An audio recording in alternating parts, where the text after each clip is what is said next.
Hi, everyone. Welcome back. Today I have Payton with me, and we are talking about hybrid training, combining different forms of exercise to achieve different goals. Mm-hmm.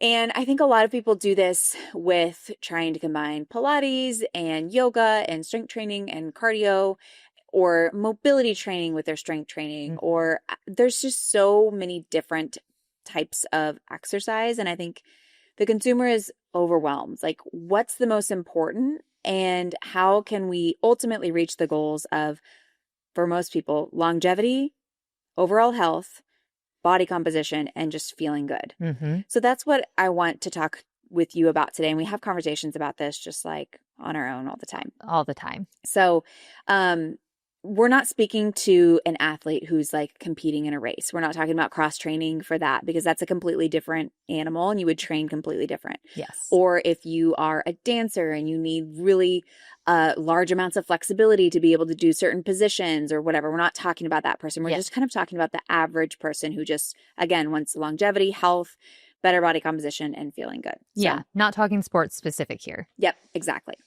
So welcome, Payton. Thank you for being here. Thank you. I'm excited that we get to record this conversation that we talk about all the time. Yeah, me too. Okay, so first of all, I want to rattle off a bunch of elements that could be in your routine that could contribute to those goals of longevity, health, body composition, and feeling good. So I'm going to rattle them off. And then what I want to do is kind of break them down one by one. And at the end, we can kind of give the most efficient routine that checks as many boxes as possible, that really achieves as many of these elements as possible and into one like time efficient routine. Love it. So first we have, I'm just going to rattle these off: posture, mobility, flexibility, stability, strength, muscle mass, muscle endurance, balance, bone density, cardio. So that's VO2 max and endurance, and fat loss. Mm-hmm. So let's go through each one of them, starting with posture. So how should we exercise to improve our posture? Posture is one of my favorite things to talk about because I was in such a postural niche within physical therapy when I was still treating. So it's something that I'm always fascinated by. And I also feel like there's a big swing that I'm noticing. I don't know if you have on social media about posture training and postural exercises. Yeah, I've noticed that. Yeah. So for the most part, if you are strength training and hypertrophy training your major muscle groups and making overall each part of your body, especially the back, so not forgetting about the back, stronger, you're likely going to have noticeable improvements in terms of your ability to get into different postures.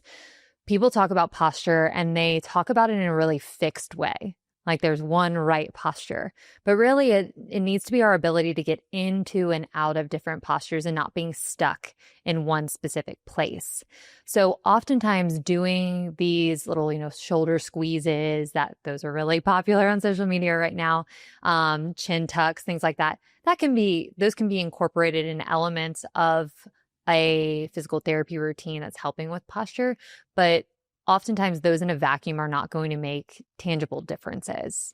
And if someone is having specific issues with posture, I cannot emphasize enough going to see a specialist, a physical therapist that specializes in this, and getting more unique and specific exercises tailored to your body, because it's definitely not a one size fits all. Not every person needs shoulder squeezes. Not every person needs chin tucks, etc. Amen.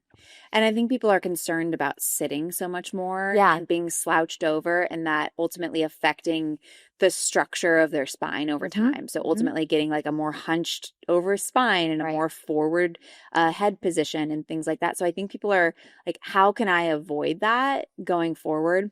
And I think we should speak to that a little bit because, again, what people do is like, oh, do these shoulder squeezes, is that really going to have a huge impact on that if you just go back to sitting in the same chair in the same position for 12 hours a day? Right. No, that's a really good point. I think what can be beneficial about the things like the shoulder squeezes and the chin tucks and whatever is it's just getting you out of being in that rigid forward posture all the time. And that's why it is becoming more and more prevalent. We're sitting more our phones are in front of us. We're holding babies in front of us. All the different things. We live in just a forward world. We're cooking in front of us, Driving. Yeah. driving, all these things. But I still do not believe that just doing the quote unquote posture exercises all throughout your day is going to have enough of an impact, because we are in such a forward place. We need to actually be building the muscle up. And those types of exercises are, while they can help from a neuromuscular engagement perspective, giving our bodies and our brains more awareness of where that body part is in space, where our back is, where our shoulders are, that's beneficial. But what's going to give us the biggest bang for our buck is increasing our muscle mass there, increasing the actual muscle that's happening in between the shoulder blades and the spine, and our ability to utilize those muscles. Right. And that comes in the form of strength training, hypertrophy training. Right. But you don't need to be doing that all day long, No. right? You work back like a couple times a week and Right. allow for some recovery in between, Right. but it doesn't need to be like constant or daily. No, and you can overcompensate too. Right. You can go, it's also not advantageous to have your ribs flared out and your shoulders way down and back. That can cause issues as well. So again, it's just more about not getting and sitting in that fixed rigid position all day long, taking breaks to stand up, just walk around, move around. That's inherently going to get you out of that rigid and fixed position. Yeah. I always think and say that posture is more of a function of your environment. So if probably the biggest bang for your buck when it comes to your posture is, like you said, getting in different positions and just not staying in the same position for a prolonged period of time, that's probably going to have the biggest impact, rather than just chasing postural changes with some exercises, but then going back to that same posture like over and over. Because, what does it take? 30 seconds to do some shoulder squeezes, Right. and then you're in that posture fixed for like 8 hours a day or more. Yeah. So it's not really going to compensate for that amount of time that you're sitting in like, a slunched over posture. Right. In PT school, I always think about this. For when we had our big lectures, every 50 minutes, they would have us get up and take a 10-minute walking break just around the building. And like yes, it was for attention and just not sitting there all day long, but also just for our bodies, just to move around. But we weren't sitting there squeezing our shoulders, putting our head against the wall. We're just walking. Right. And eyesight has a big and getting your eyes up yes. and at the horizon. Yeah. Getting your eyes, your visual senses play a big impact in neck posture specifically, and then therefore posture throughout your whole body. And so if you are just looking at this close image close to you for, again, hours a day, and you're not looking out, that can affect your posture. So I love just like walking around, because your eyes are going to be moving in different directions. You're going to be looking further away. Like, yes, those things might have more impact than doing an entire hour-long workout once a week that is focused on your posture, or that has the outcome of improving your posture. Right. Especially one that hasn't been prescribed to your specific body. That's Yes. a big caveat. Yes. Yes. I think we could do a different episode about posture, because I think another misconception is that people don't want to work the front side of their body, because they think if they work the front side of their body, that's going to make them more hunched over, like working their abs and their pecs. Yeah. I think that's worth us having a whole other episode. We'll table for that. Sure. So y'all will have to come back for that. All right. So that's posture. In short, do we really think that you need to be doing specific workouts for your posture? Not unless you've been prescribed it by a specialist, in my opinion. I agree with that. Okay, next let's go through mobility. And mobility, flexibility, and stability all can interchange, and they all can feed off of each other. But we'll kind of break them down. So mobility. First of all, do you want to define what mobility is? And then, because people think, is it flexibility? Is it strength and deep range? What is it? So mobility being, and how we reference it, is more of the ability, the active ability that you have to move your joints through a range of motion, and to control your joints through a range of motion. Yes. Is that how you would say it? Yes. I think the difference between mobility and flexibility would be, mobility is how high can I bring my knee to my chest? If I'm laying on my back, actively, I am doing the motion. I am contracting my muscles to make this happen. And then flexibility would be using gravity or using a strap to pull my knee towards my chest. And so using an external force and bypassing kind of the active muscle contraction to get into that position. So when it comes to mobility, I think this is so interesting because I personally believe, and we can chat through this, Mm-hmm. that mobility is a little overrated. I think it's so important, but I think that we focus too much on it. And if we just focused on a balanced strength training routine, a lot of your mobility would improve. Yeah, I completely agree. Yeah. And I also think that we can't really talk about mobility without talking about the nervous system too, Mm-hmm. because your nervous system plays a part in how safe you feel moving through a range of motion. So Yes. your nervous system is so freaking smart. There's little mechanoreceptors that live in your joints. So if there is a blockage, let's say that's not even in your conscious awareness, you have like an osteophyte or there's something in the joint, some arthritis or something. Mm-hmm. Your nervous system is like, okay, I don't feel comfortable going into a deep range of motion. So I'm going to restrict mobility in that Mm-hmm. range of motion in order to avoid damaging the joint or Right. damaging the structure. So our nervous systems are so smart in that way, and they give us tightness in order to protect us a lot of times. Mm-hmm. So, however, many times that's happening because we're just balls of stress or we're emotionally stressed, which Mm-hmm. can affect your mobility. Yes. That's Yep. why a lot of people feel like looser after they do meditation Yeah. Yeah. because they've relaxed their nervous system Mm-hmm.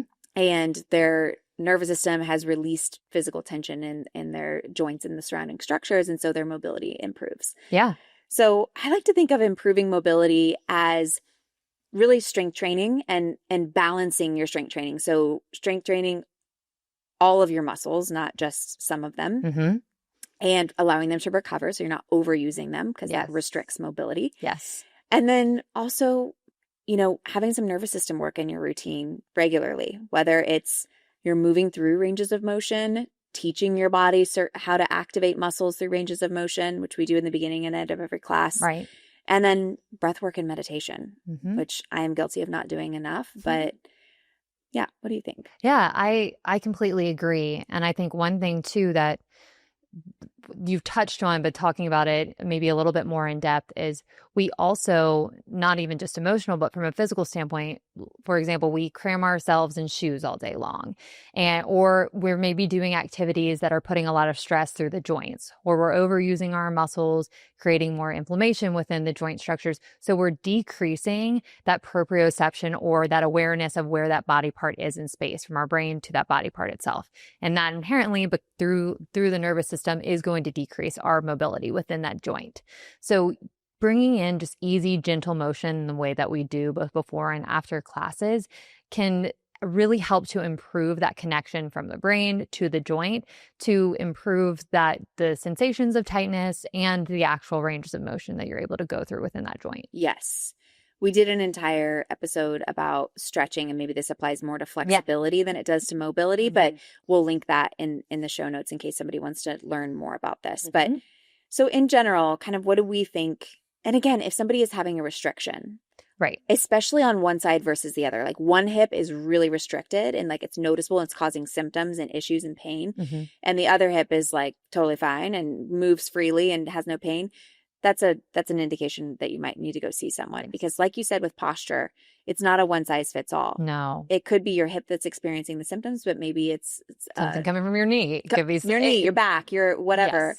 even your foot. So getting assessed from your full body is really going to be a lot more beneficial than just doing hip mobility on the affected side. Yes. Trying to get to the root cause, not just where you're feeling the pain. And that's where physical therapists, seeing someone in person or another medical provider can be really invaluable. Yes. But as far as just keeping your mobility good and preventing mobility issues, what do we recommend? Just including it. It does not have to be long. We include it about 5 minutes before class, 5 minutes after class. So about 10 minutes a day is how we do it, Monday through Friday. And then incorporating, like you said, a balanced strength training routine that's not overstressing your joints will be equally as beneficial for your mobility. Yep. And add on the nervous system work with meditation and breath work. Of course. Is awesome too. Okay, flexibility. Mm-hmm. So we kind of alluded to the differences between mobility and flexibility. Mm-hmm. And again, I think that flexibility, it's interesting because how important is flexibility really? Yeah. Like you mentioned, we did that whole episode on that I think would be really good for people if they're having specific questions about flexibility. We'll just touch on it here, but really highly recommend listening to that episode or just your 100th episode about stretching to get more of a deep dive. But I think that stretching and flexibility has just gotten over glorified. So it's been seen, and you will hear it even from our medical providers, other physical therapists, things of like, oh, you just need to stretch. Oh, you just need to be more flexible in general, or oh, you just need to be doing more yoga, like for anything, for low back pain, for whatever it is. But so often those sensations of tightness, like especially in the backside of the leg, people feel like their hamstrings are tight.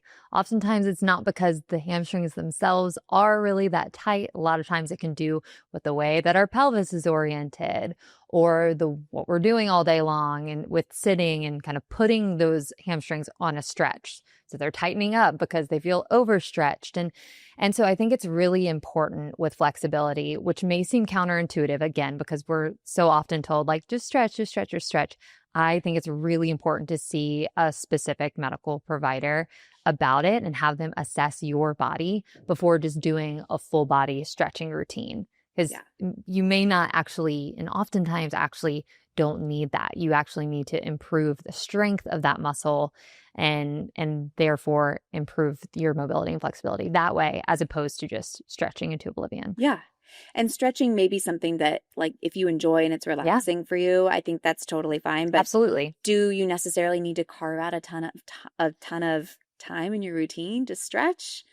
I mean, neither of us think. Yeah, no, definitely not. Yeah. And a lot of my friends, PT friends I've been talking to recently are no longer stretching. They're going away from it too. Yeah. Interesting. Like when we were in PT school, stretching was everything. Yeah. Stretch what's tight, strengthen what's weak. Exactly. That was the norm. That was the norm. And it's like slowly, I mean, granted, there's different schools of thought, of course, and people will disagree with us for sure. So I want to say that. But I came from like a yin yoga background where you would go into a maximum range of motion and hold there for minutes and minutes on end. And to me, and so I have that kind of background as a bias. And so when I was exposed to all this information, like tightness is a signal from your nervous system. If you fix the underlying cause, your tightness will improve. And just stretching into oblivion might make it worse sometimes. I was like, no. That's not true. Surely not. Yeah. I was so defensive. I was like, no, stretching is the best. Everybody needs more of it. Da, da, da, da. And so I even come from that background and kind of have done a 180 on my opinions with it. So yeah, it's funny because like you mentioned with if stretching is something that relaxes you and like helps your nervous system, there could be some benefit there. But I'll go into a yin class now, like for the relaxation element of it. And I'm using 8,000 props to prop myself up. So I'm not in any sort of like intense stretch for a period of time. I'm just in a comfortable position. So that's kind of my go-to is of balancing the two of enjoying the relaxation element, but without putting myself in a place where I'm feeling like I'm in these crazy end ranges of motion. Agreed. I think that's a great way to utilize that. Next is stability. And again, all three of these things are kind of similar, but how do we view stability? So for us, in the way that we view stability is, again, we kind of sound like broken records, but if you have a well-balanced strength training routine where you're hitting your major muscle groups in an appropriate schedule throughout the week to where you're not working muscle groups 2 days in a row and things like that, that really can be enough to provide stability of the joints. You are strengthening the muscles that cross those joints and giving them a lot of awareness and stability. Now, again, if someone is having a unique problem or pain or an issue there, it could be something that is beneficial to do a specific stability exercise on or joint isometrics and things like that. But typically for the general fitness person, having a well-balanced strength training routine will provide your body with the stability that you need. Yes, exactly. And not overstretching, to be honest, too. Exactly. When I was overstretching, I was very unstable, very unstable. I had a really hard time connecting to my muscles. Yeah. And again, it's probably because I was just loosey-goosey and we want a certain amount of stability. And I think when we think about stability, at least what's popular now is core stability. So having core stability. And of course, when we think as physical therapists, stability, we're thinking across every joint. We're not necessarily just thinking about core stability, but I think the public has been so taught to care about core stability. Yes. And although it's important, again, it might be a little overrated. Yeah, it might be a little overplayed for the general person. Yes. This is not really talking about someone who's postpartum, who's coming back to Yeah. exercise and recovering and rehabbing and working with someone Right. for that. Or there's different cases like within pregnancy, and that's something that you could talk more about, but you incorporated it into the prenatal program within Evlo. And we incorporate it as well weekly within our map build class, just as a way before doing our hypertrophy work for the core to increase that neuromuscular connection to the core that can have benefits for then connecting better with the hypertrophy work. Yes. But doing hours and hours of core stability has now been purported to quote unquote snatch your waist and make marked changes in the appearance of the core, things like that. Like that's where I think it's very highly overrated. Yeah, it's become very commercialized. Yes. Where again, when we were in physical therapy school, we were doing core stability, and we were teaching our patients how to engage their transverse abdominis and how to breathe properly and things like that. And I think that consumer fitness caught on to that, yes, and just spun it in kind of the wrong direction. Unfortunately. And it's just like, it is important because most people, if you're just going to a fitness class 10 years ago, they might not be cueing properly to engage those deep abdominal muscles. So a lot of people just don't have the neuromuscular awareness there. Right. And so really the idea of core stability is to improve your neuromuscular awareness to those muscles. And then from there, you can start to load and strengthen the muscles more. So once you have that neuromuscular connection and you know how to engage those deep abdominal muscles and pelvic floor and diaphragm and all of the core canister, then you can start to add your dynamic crunches to build those muscles on top, like your rectus abdominis and your obliques and things like that. So it's not a one or the other. Like it's not like only do core stability or only do like crunches and twisting activities for the top muscles. It's like they work synonymously together. Absolutely. And we included and added the core stability program within Evlo as a way to help people bridge that gap for people that do not have that connection where they're doing something like a ball crunch, a hypertrophy activity for the abs, and they feel completely disconnected. They don't sense what they're supposed to be feeling. And so we created that program as a way for them to work through that, to establish that better connection so that then they could go into the more dynamic work. Because within the dynamic work, it's not just working the superficial muscles. It is absolutely, if you're doing it properly, engaging those deep core muscles, so inherently providing more core stability. Exactly. I think that's, if you do it right, like a crunch is also a quote unquote core stability exercise. Yes. And I've seen all over Instagram, like, you'll never do crunches again after doing this core stability exercise. And it's like, we're missing the point. Right. Because crunches can also, if done properly, can also have impacts on improving your deep core strength. Yeah, they can be excellent core stabilizers. Yeah. Okay. So that's stability. Again, broken records, but just if you're strength training, again, if you're having specific issues with a joint, then seeing a provider, but general strength training is going to improve your stability and not overusing your muscles. Okay, next, let's get into strength. So there's a lot of talk about strength and muscle mass development being very different goals. Right.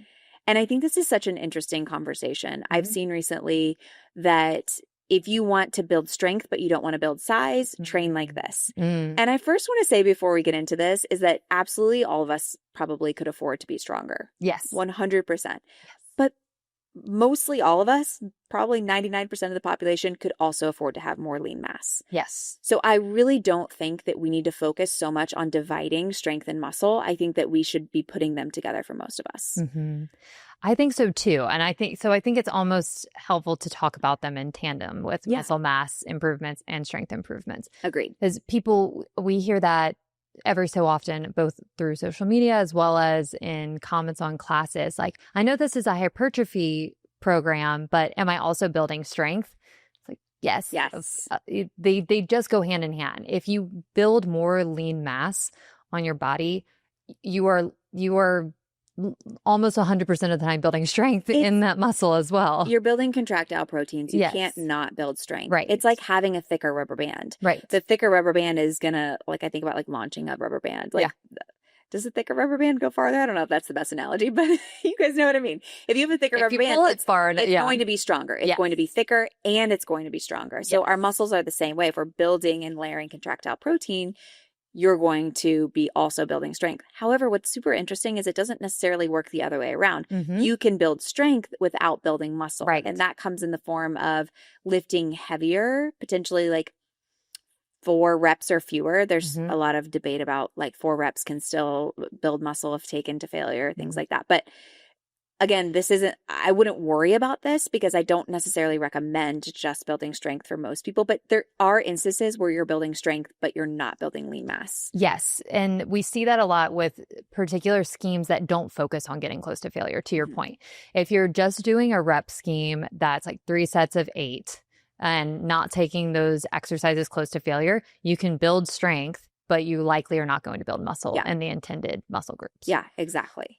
So obviously strength and muscle is something that we talk about on this podcast all the time.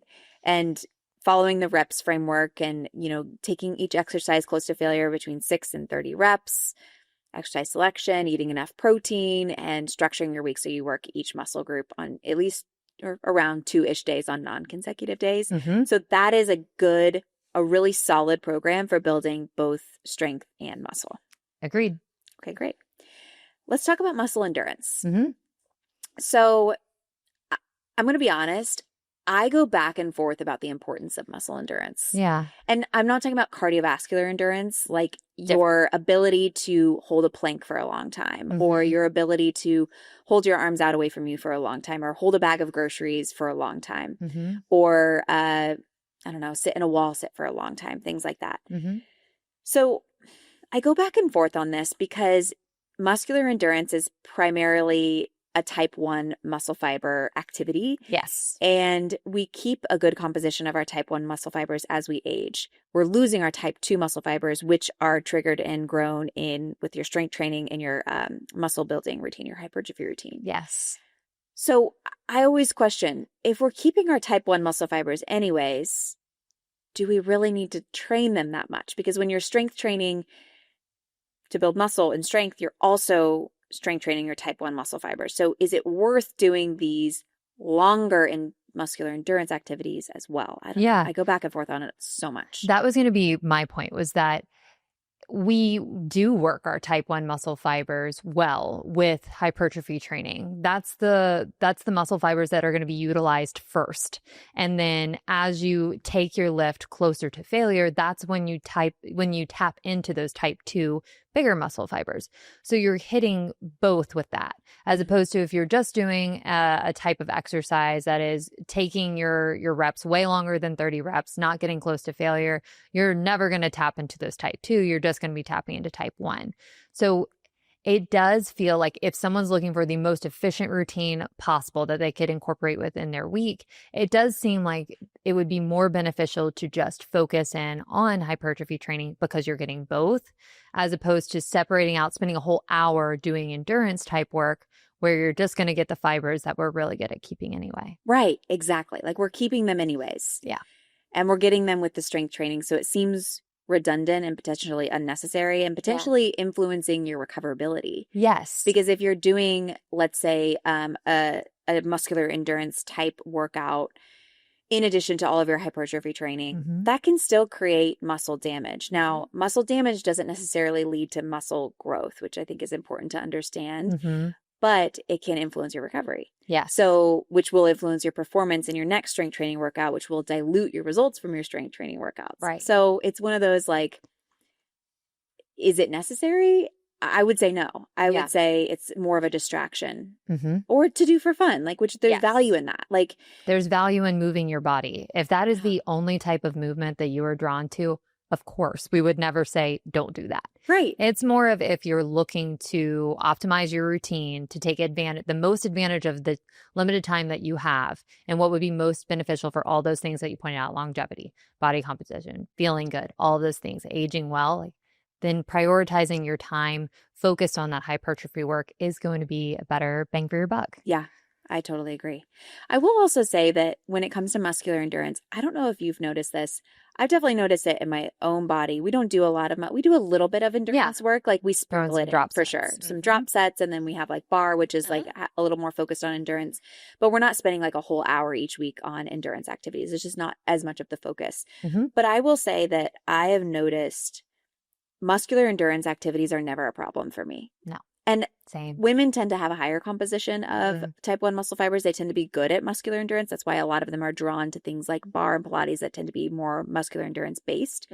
But we hear from members all the time too. Like I skied and my quads, your quads are working all day. Yes. That is muscular endurance for your quads. Yes. Like it was no problem. It was better than my best ski season yet. My sister said that exact thing. She went skiing in January and she's a very strong skier, but she's like, I haven't even realized how much stronger and how much more endurance I have in my quads until I went out there. And again, now she's been doing Evelo for 3-4 years consistently.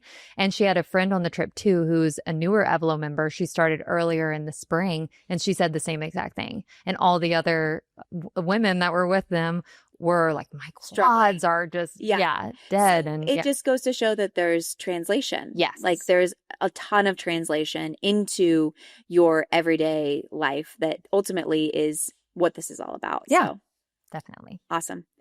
Okay, balance. Again, balance is one that we get a lot of questions about. And I want to talk about balance a little bit more like science-y.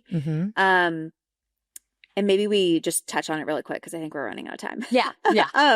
So balance has a visual component, a vestibular component, and a sensory motor component. So it's kind of complex. It is. It's another one that is pretty easy to say. If you are having significant balance issues, go see a vestibular physical therapist.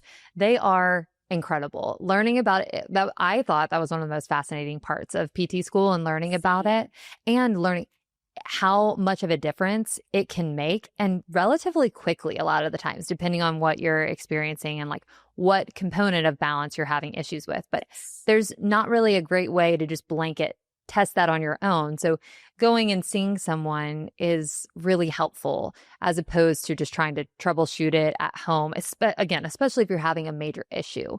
But for the general person, again, getting stronger and your muscles is inherently going to give you more stability and is going to improve your balance.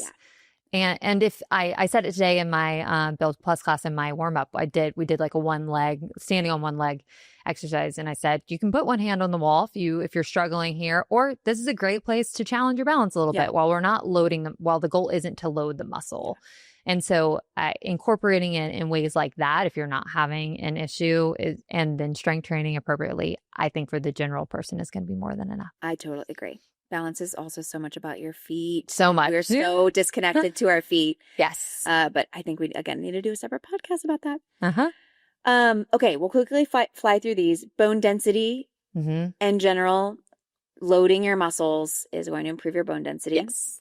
We have cardio, which I've talked about so many times on different episodes. Yes. VO2 max is going to be primarily driven by HIIT cardio, and then endurance exercise is primarily your zone 2 type exercise. Both important to have, and we recommend having those elements outside of your hypertrophy routine. Yes. So I think we should definitely link that episode that you did about does your strength training routine double as cardio? Yes. And indicating why it's important to have them be separate, because that's a bigger conversation that's really important. Agreed. And that was a great episode on it. Oh, thank you. And then we have fat loss. So again, I'll just touch on this really quickly. Again, something I say all the time is exercise is not going to play a big role in fat loss.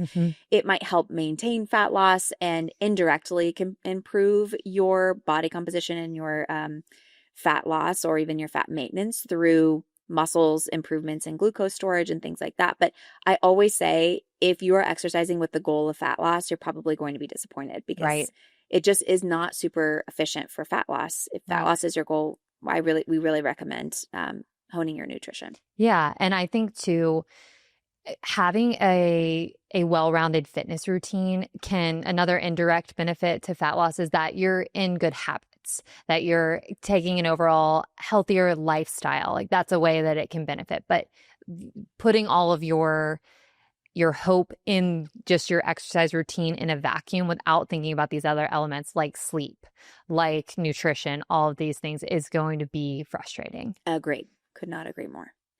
Okay, so all of that said, and we kind of alluded and gave tips for along the way, but what's kind of the most effective routine that can check as many boxes as possible? And as I was going through this, I was really like, okay, where are the gaps in Evlo and where can we potentially improve here? Yeah, I'm curious to hear your thoughts. Um, I, I don't know. Like, I'm like, I feel like we've slowly like hit so many of these things. Yeah, and Maybe members vestibular. maybe vestibular, but Mhm. it's interesting because I think that members have noticed over the years we've evolved so much, So even much. within the last year in the way that we're prioritizing more of the primary lift as opposed to incorporating more endurance work, more drop sets. Yeah. And members are noticing that and specifically reporting better outcomes overall with Yeah. how we've shifted in Yeah, that way. totally. And we're always open to shifting and improving. Yeah, And I also want to say, like, I don't want to be overly promotional here. I want to provide you all, even if you're not Evelyn members, with absolutely. a Yes. routine that can check all of these boxes here.